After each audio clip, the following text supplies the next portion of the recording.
आंब्याला आंबे सीझनलाच येणार.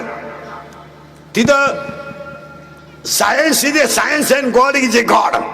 विज्ञान ते विज्ञान आणि देव ते देव. तिथं कोणी आतापर्यंत डोकं लावायचं नाही, लावलंही नाही, लावायचंही नाही. तुम्ही म्हणाल आम्ही एज्युकेटेड आहे, सुशिक्षित माणसाला अक्कल असते असं गणित नाही. काही माणसं म्हणले तो माणूस फार सुशिक्षित आहे, हो उभ्याने जेवतो, हो त्याला मुळव्या द्या आग होती म्हणून उभ्याने जेवतो. काही लोक म्हणले तो माणूस कुत्र्याबरोबर हिंडतो, जोडीदार नाही त्याला.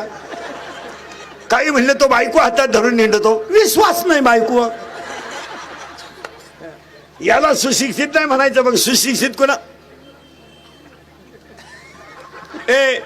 सुशिक्षित कुणाला म्हणायचं ऐका, ज्याच्या आईच्या गालावर हसू आहे, ज्याच्या बापाच्या चेहऱ्यावर समाधान आहे आणि ज्याच्या हृदयात हिंदू धर्माबद्दल प्रेम आहे तो सुशिक्षित.